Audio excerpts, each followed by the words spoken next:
আজকাল তুমি বড্ড বেশি ওষুধ খাও গো। আরে ওটা মধু ভেবেছিলাম। এইটা তো মধু,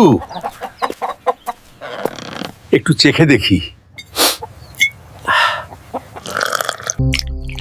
আরে বাবা,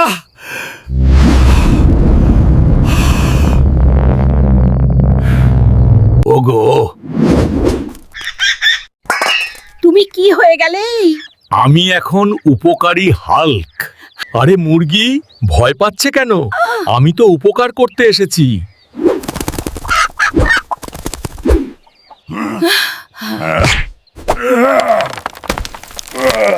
উপকার করতে গিয়ে অপকার করলে যে বাবা।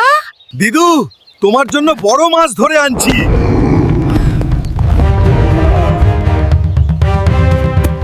ওরে বাবা, মাছগুলো উঠছে। হাল্ক দাদু এসে গেছে। চা খাও, এবার স্বাভাবিক হয়ে যাও, না হলে রাতের ভাত নেই। উফ, আর কখনো অচেনা বোতলের জিনিস খাবো না। এই হলো গ্রামের উপকারী হাল্কের গল্প।